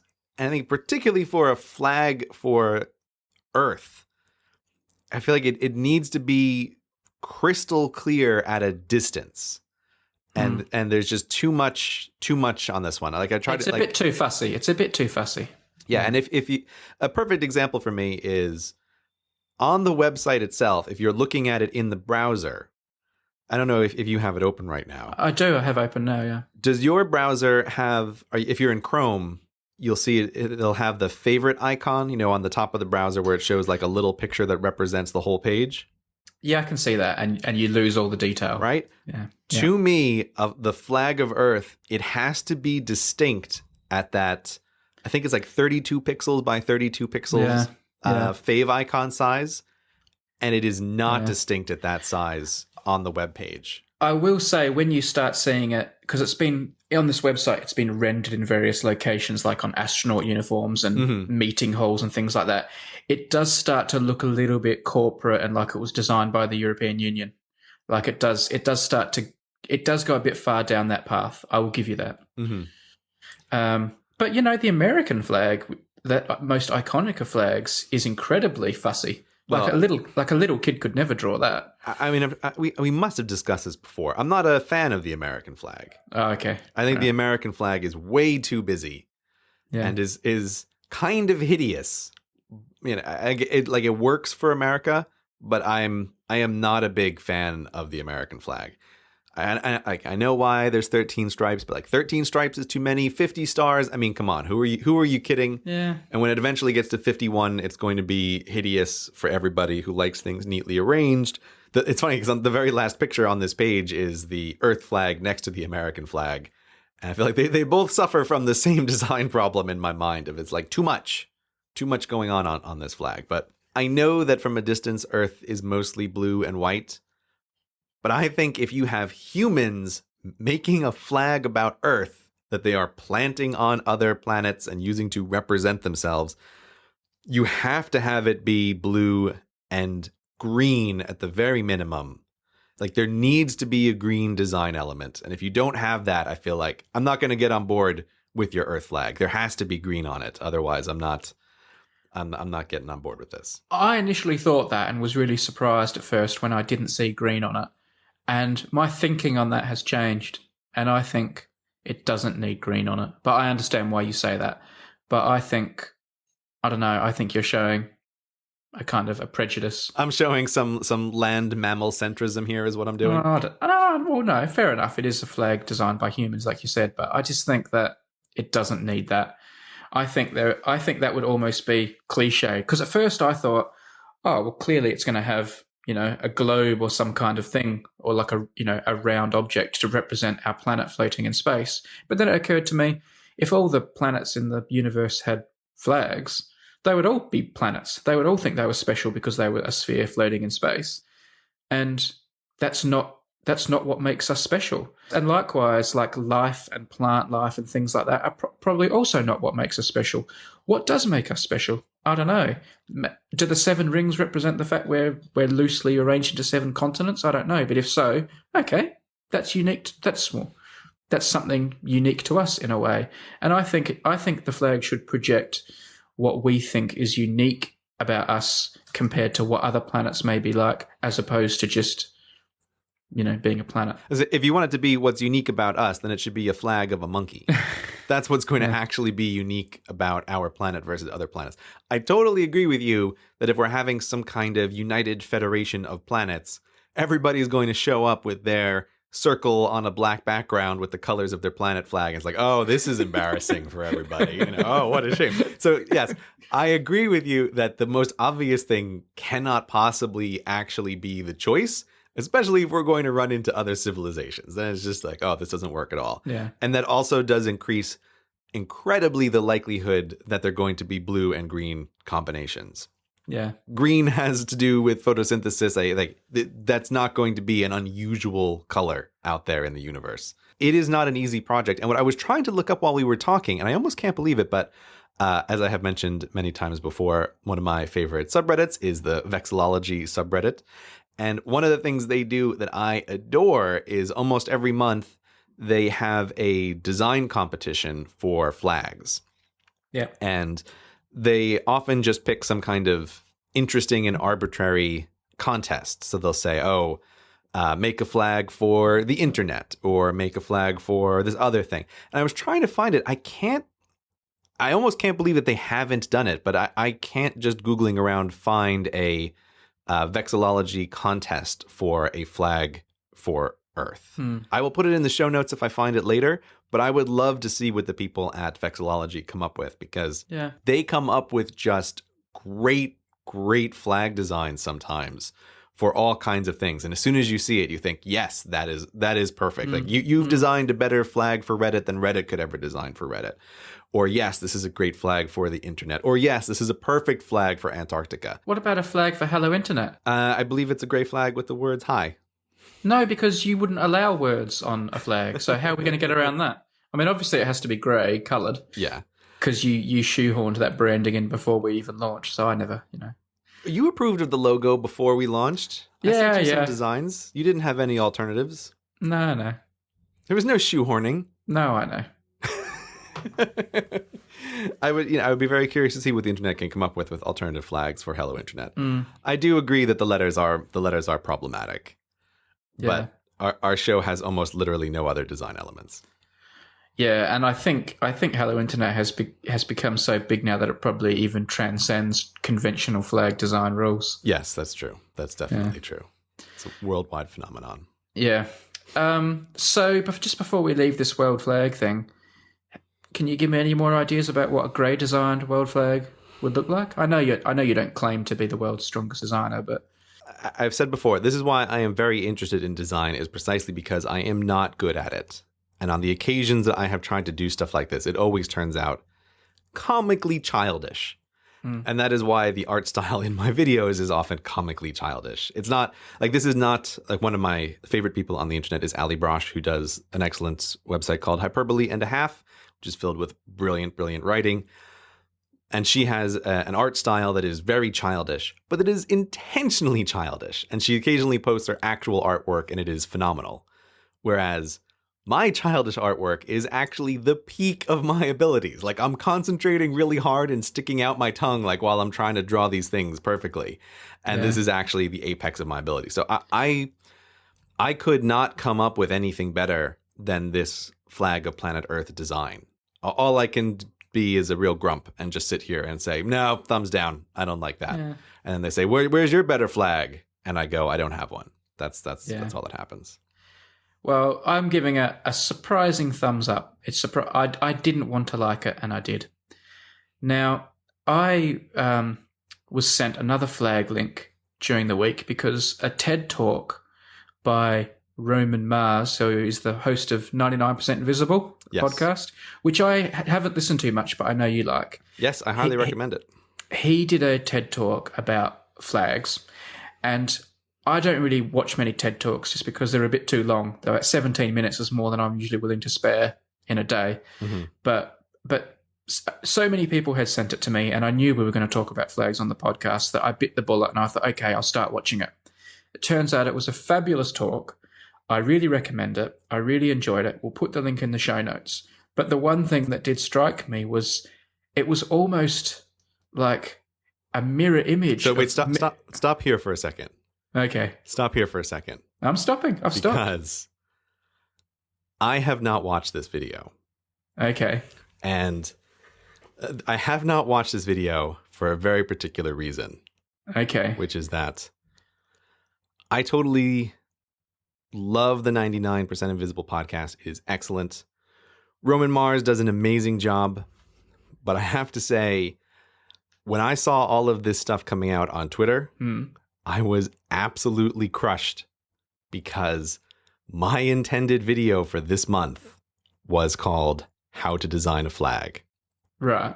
And When I saw all of this stuff coming out, I knew, oh, one of my constant fears and the problem with being so slow at making videos is this kind of moment of getting scooped in a sense by someone else. Scooped in gigantic quotation marks here, because like we've said many times, nobody owns the facts. No. But when your life is about making viral videos, you know that there is only so much time and attention for a particular topic in a particular time frame. And so I thought, oh man, I've got to shelve this project. And normally I would disagree, Gray, and say, no, don't be silly, Gray. Like, there's room enough for everyone. But if your video is about what I imagine your video would be about, you've been torpedoed. Here's what I want to guess. I want to guess what the structure of his video is. Okay. And if I guess right, then we can keep talking about it. Okay. But if I make a guess and I'm wrong, then there's a potential for me to sometimes do a video about this in the future. But my guess is that Roman Mars went through the design guidelines from the North American Vexillological Association and used various flags as examples of why they're good or why they're not good. Correct. So it's dead. Yeah. It's done. It's dead.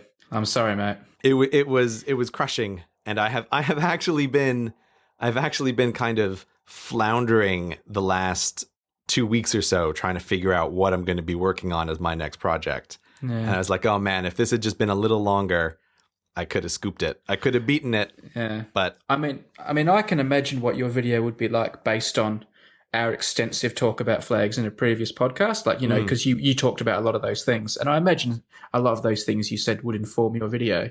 Yeah. And when I watched this TED video, it was so similar, and it's so echoed all the things you said and believe about flags and all the things you said, that I actually thought something suspicious was going on. I thought either he listened to our podcast, which is incredibly unlikely, or you had heard him talk about this before and it so informed your thinking that you were kind of parroting what he says. Or the third option, which is probably the true option, is that you guys just think the exact same thing about flags and it's based on these design guidelines. Because this TED Talk was like deja vu all over again for our podcast. Roman Mars and I are drawing from the same source material. Yes. Which I originally came across actually from the Reddit Vexillological Association, because it's the Reddit. I originally came across from the Reddit Vexillological subreddit, because they link to those design guidelines every time they talk about the flag competition as like, by the way, unless you really know what you're doing, you should probably stick to these rules. And a long time ago, I tried to get in contact with the association to tell them, like, I'm working on a video about this. I would like to get your approval and like some feedback and talk to some people. And they never responded to me. And then maybe about 3 months ago, I decided I'm going to move ahead with this project anyway, even if I just never hear from this association. And yeah, so this had been my big project for a while. And then when I saw on Twitter, everybody was suddenly talking about Roman Mars and flags, I thought, oh, I know exactly what's happened here. His TED Talk is going to be the canonical one, and there is no point. There's no point in continuing with this. So, well, I mean, you will reach a whole audience he wouldn't reach, and I think there's room enough for both of you, and I would love to still see you do it. But I know you well enough, and I think it's also a bit of professional pride with you that you won't do it. I mean, this happens to me all the time. This happens to me because I make so many more videos. You know, if I make a number file video, and you know, the Viahart has done that before, or you know, so and so has already done a video on that mathematical thing. This is like, I am very thick-skinned to it, and I just realise we just don't know what each other's doing. And if you've been working on that project for a few months, then why stop because he did it? It might, you know, it'll result in some comments of people saying, "Oh, you copied him." Well, they're wrong, and if they think that, well, who cares? You wanted to say it as well to your audience, and you should. But I know you won't. Yeah. Well, I think it's an interesting point to discuss, because I'm not concerned about people talking about copying, because I get enough of those comments from people where other people make videos on the same topic that I have made, and then people alert me to people who are ripping me off, and it's like, no, dude, we just made a video about the same thing. Yeah. Or vice versa. This just happens all the time, and that's totally fine. So yes, this is the nobody owns the facts thing. Everybody gets to make a video, and you can do it on whatever topic it is. And it is very natural as well that videos that cover the same topic will often have the same structure. Yep. And that's precisely the reason why I always know that if I'm planning to do a video, I can't watch other people's videos on the same topic, because then the way they explain something gets in your brain and it blocks out your ability to come up with your own way to explain something. Or perhaps you would focus on something slightly differently, but you see how someone else did it. So that's why, like, I'm not watching the Roman Mars thing. But more importantly is I'm really aware that because I make fewer videos, the videos that I do make need to be more popular. Yeah. So it's actually, to put it grotesquely, it's a financial decision. You think it's less likely to go viral? It's not so much a financial decision. I wouldn't say it's directly that, but it's just I have this I think it's like, this is the news metaphor talking about oxygen in the room for various topics. I feel like this comes from news desks. Right. But sometimes I feel like, when I'm selecting topics, it's like I'm walking around in a mansion that has almost an infinite number of rooms, and each room is a potential topic for a video. And over time, some of those rooms build up an amount of oxygen inside them, so that if you open them up at the right time and throw in a little candle, they make a big explosion, and it's exciting. Mm. And after any particular explosion, the oxygen will build up again. But like Roman Mars has just thrown a candle into the room about flag design. Yeah. And so even if I ever want to do that topic, because it's something that I really do like, I may still make that video at some point in the future. But it'll be a long time before that room fills up with oxygen again in a way that people would want to see another video about flag design. Right. So that's kind of the way I think about it is it's, I mean, like, yes, my videos make more money if more people watch them, but for me, it's much more directly related to the interest in this topic has been burned up. And so I might as well pick something else. And so but the absolutely terrifying thing, just as a slightly side note here, is that my other video that I want to switch, part of the reason that I've been kind of floundering is because the other big video that I want to do now, I am 98% sure that there is somebody else who's working on the exact same topic and will probably be able to beat me to that one as well. So I feel a little bit like, I got like surprise kicked in the pants once, and then the next thing that I want to do, I feel like I don't necessarily want to start that because I'm pretty sure I'm going to be scooped by that one too. Let me come back to your oxygen rooms again. Mm-hmm. Where is the difference between the room's oxygen being stolen and taken up by someone like Roman Mars and a topic generating more interest and more oxygen and you being able to ride a wave? Like, because there's two things that go on there, isn't there? One argument is, well, that's been done now. And the other one is, oh, this has created a lot of interest and I can feed on that interest and make something, even bigger and better. Like, for example, when you make videos around election time, surely you would think someone would say, well, surely all of our election oxygen has been depleted. And yet that's just when you put out an election video because you think interest is at an all-time high. So this is in the YouTube business lingo, tentpole events. Yeah. Which is a phrase that I hate.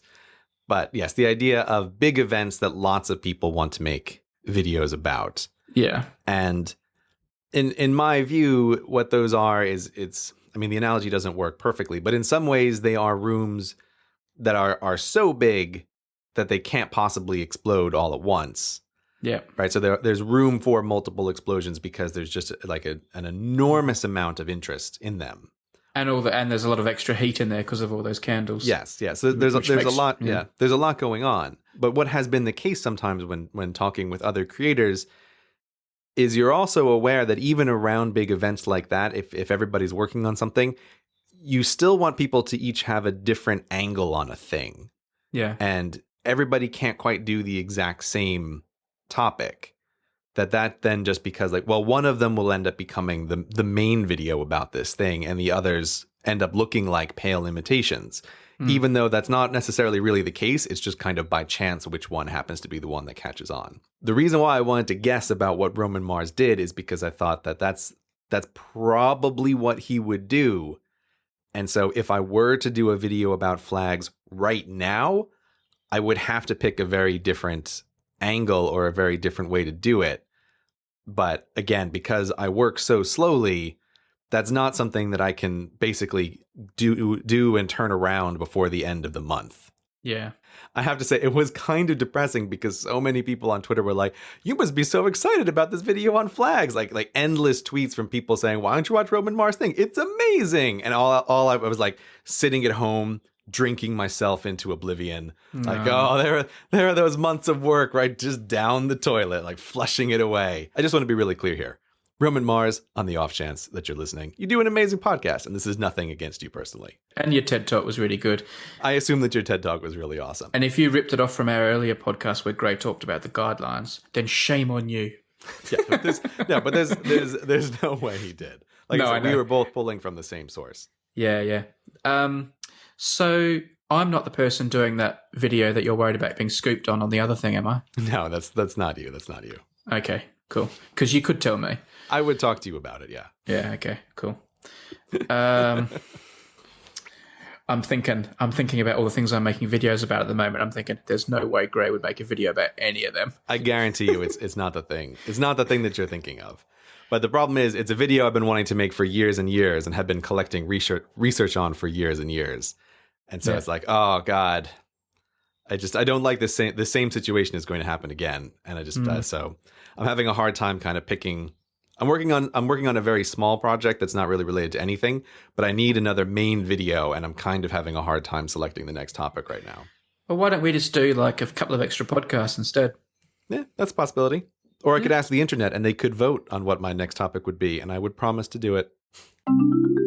This episode is brought to you by Hover. Hover is the best way to buy and manage domain names, and it is the company that I use to manage almost every single one of the domains that I have. How many domains is it? It's dozens of domains. I have Hover open on my screen right now, and there are so many that I have registered with that company. If I ever have an idea for some kind of project at some point in the future, I almost cannot resist ordering the domain name and just having it secured in case. And if you ever want to run a business or have your own project, having a good domain name really matters. So if you come up with something and you want to get it, I highly recommend that you go to Hover to claim whatever domain name you want. It really is very simple. It just takes about 5 minutes to go to Hover, make an account, pick the domain name you want, and have it paid for, and then it is yours. Their website is clean and simple. Now, you might be thinking, what website isn't clean and simple? But trust me, I have gone to many domain registrars, and their websites are not clean. They are not simple. They are horrible. When I first found Hover, it was like a breath of fresh air. Even the name Hover makes it feel airy and light and happy, which is what their service is. Now, if you have domain names that are trapped in some other registrar, Hover will use their valet service to get those domains transferred over to them. This is a thing that you should do. Don't ever try to transfer your domain name. You may be like me. You may think, I'm a technical guy. How hard can this be? I can transfer my own domain name. Sure, you can, but it might end up taking up your whole afternoon. And if you do it wrong, if you mess this up, it can be really bad news, especially if you're actually running your website at the time. So leave it to Hover. They have experts. This is what they do all day long. Get your domain names into their system. Let them help you. So many good things to say about Hover. They include domain name privacy for free, which of course is what everybody wants. They don't upsell you. They have great customer service, whether you want to talk to people on the phone or do it by email instead. They have tools to help suggest alternate domain names that you might not have considered. They have so many different suffixes that you can get, including the normal ones like .com and .net, and then plus all the crazy ones like .design, .guru, .soy, and for Brady, .cricket. So that's it. Go to Hover, use offer code Derek Derek. That's the correct way to pronounce it. That's the correct way to spell it. Derek, Derek. And you will get 10% off your first purchase. So that's hover.com, offer code Derek. Thank you to Hover for supporting the show. I saw an article on the BBC website that I just wanted to briefly mention. You see it there in the notes called Cashless? I do. Oh, I just noticed that the person who wrote the story is actually someone I know, but that's by the by. Oh, yeah? One of your reporter friends?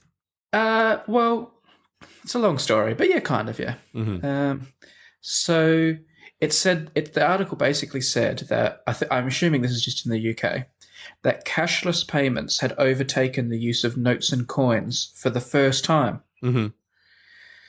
I don't think I need to explain what that means. So obviously, cards and things like this and all the non-cash methods of. I can't believe I am explaining what that means. I was just going to let you roll with that. I think people probably get what I mean. What's your initial reaction to that news story? The news story was written in a strange way where I thought that they meant things like contactless payments, but it seems like they actually mean all credit card and debit card transactions. Yeah. Everything that is not notes and coins. Yes. And so when I realized that was the angle, I found myself actually surprised that was not already the case. That's exactly my reaction. I was like, how can it possibly be that cash transactions have outnumbered debit card and credit card transactions? I know. I was completely amazed by that fact. And the other thing, and this may be a surprise to you, because obviously people would imagine that I'd be Mr. preferring cash in the old-fashioned way. I am on board with cashless payments because there's nothing I find worse, and it happens way too often, than going into a place that will only accept cash. Oh, yeah. I can't believe that still happens. Yeah, I am amazed when that occurs. When it does happen, I almost always feel like, are you joking? Are you kidding me? Like, yeah. Is this like some criminal enterprise or? Yeah, that's like I presume that you're laundering money then at the local fish and chip shop. Yeah. It absolutely baffles me when a place won't accept cards. And I know people will write in and say that the store owners have to pay the transaction fees on the credit cards.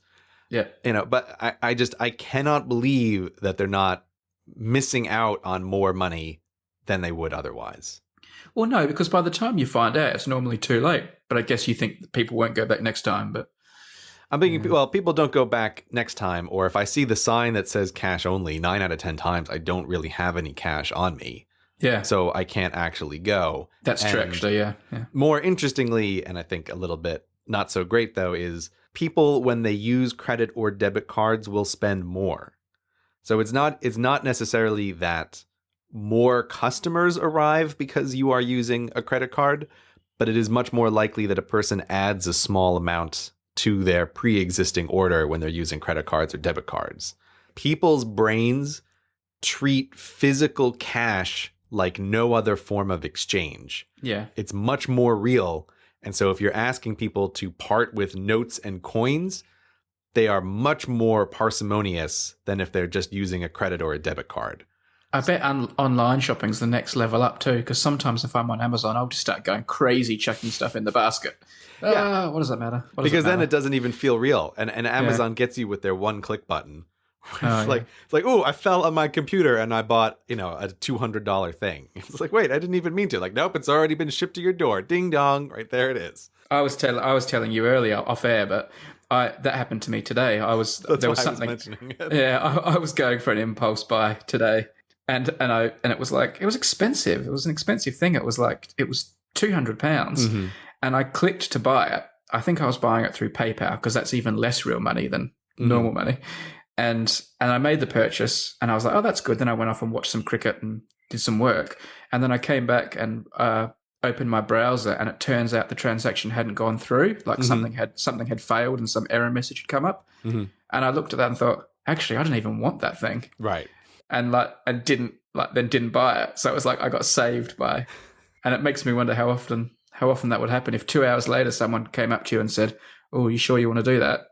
Whether you'd say, "Actually, no." Of course. Increasing any amount of friction would vastly decrease sales. I mean, could you imagine if Amazon was required by law to send you an email 2 hours after every purchase that said, "Are you sure you want to buy this? You have to click yes to continue with the transaction." Yeah. Right? Like their sales would plummet without a doubt, which sounds crazy because you think, oh, people do things deliberately. But if there's one thing we know, it's that people don't do things deliberately, that human decisions are extremely context sensitive. And I forget the details, but one of these studies I was reading about was talking about how like white collar crime and people cheating, and how if you pay people for getting the correct answers on a test, but you trust them to tell you how many they got right. If you're doing the transaction in cash, people are much more honest about how many questions they really got right on the test. But if you give them tokens that they can then redeem from a second person in terms of actual money, that people's like lying just goes through the roof.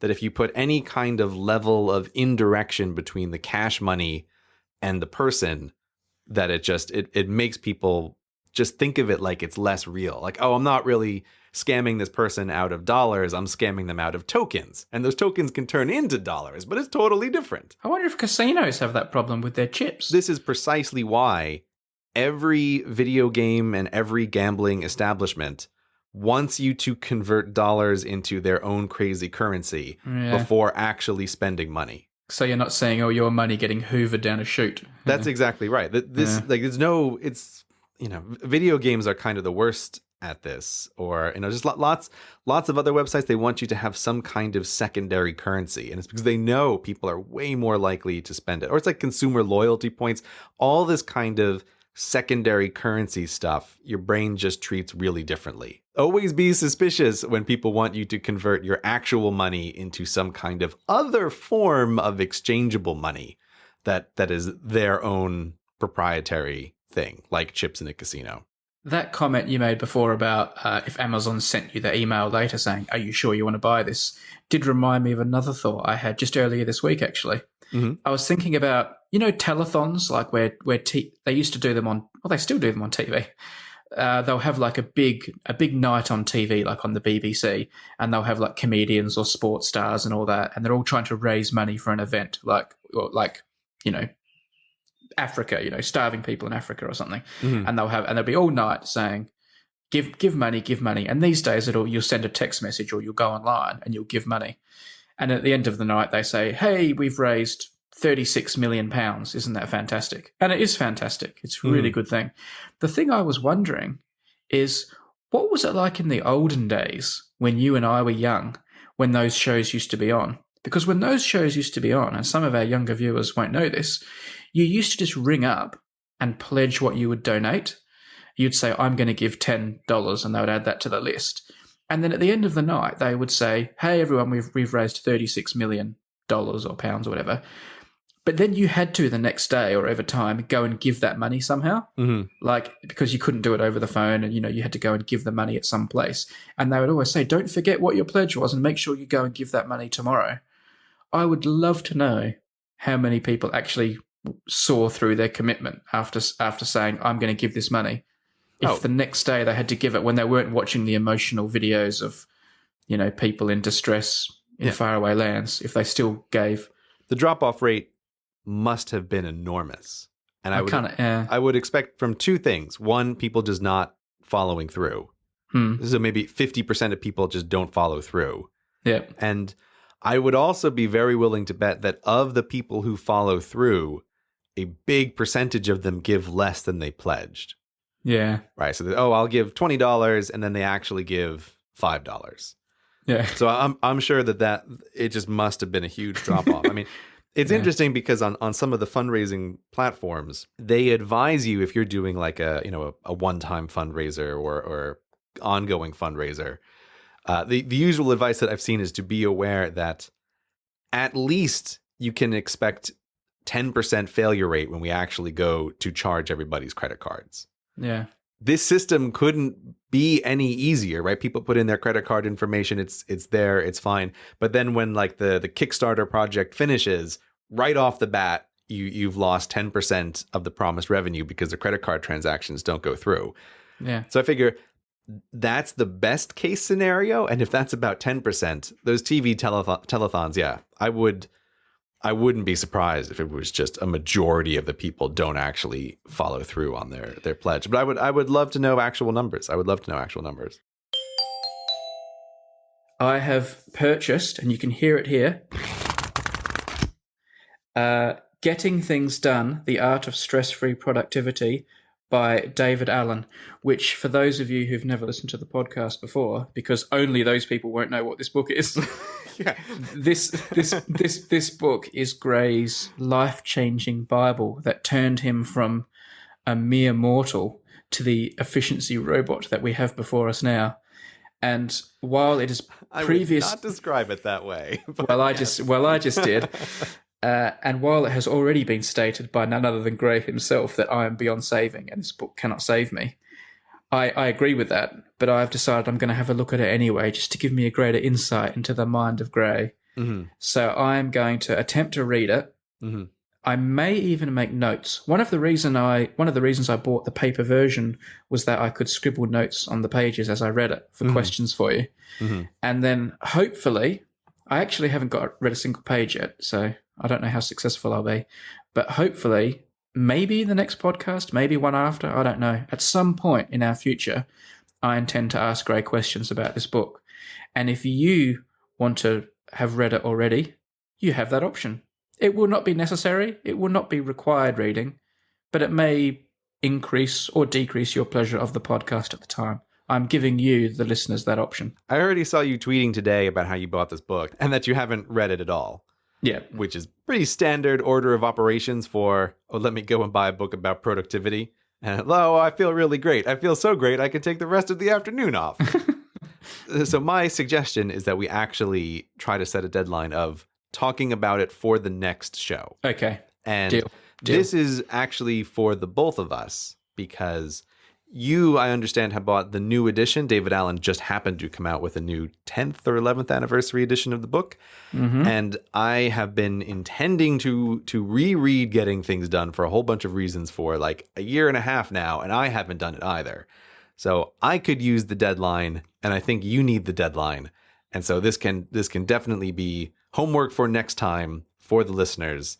We will have a little conversation about Getting Things Done with David Allen. And there will be a link in the show notes for people if you want to get it.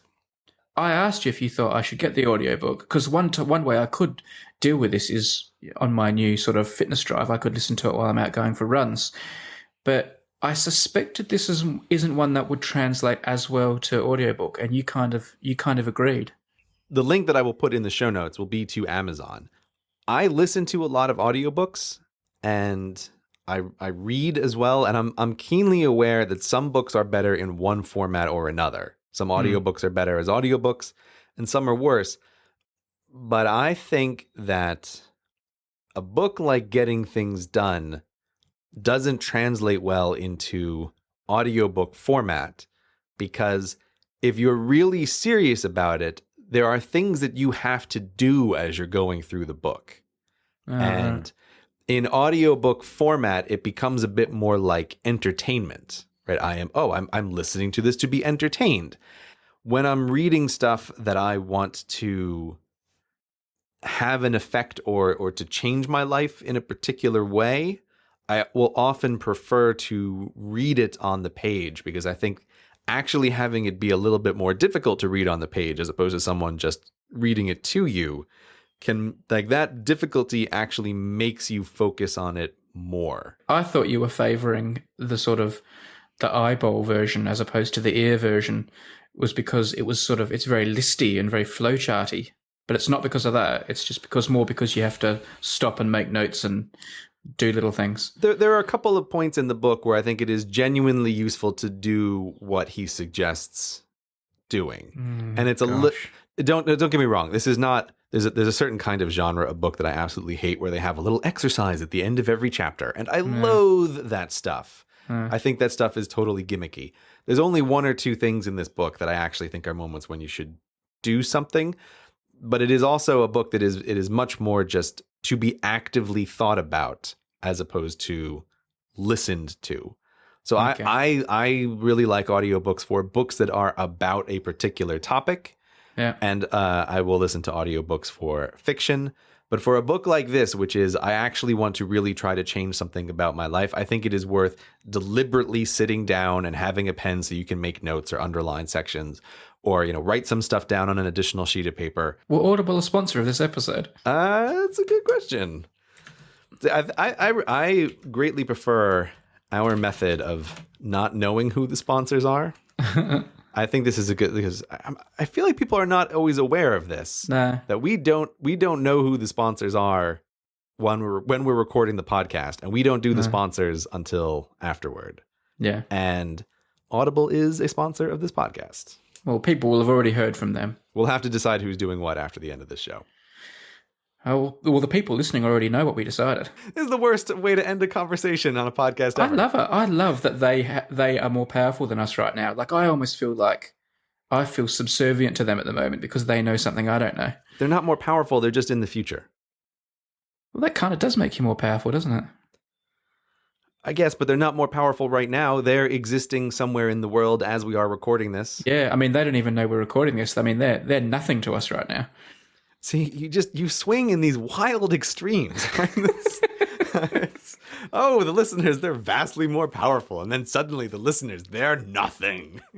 I'm a black and white kind of guy, and you, my friend, are grey.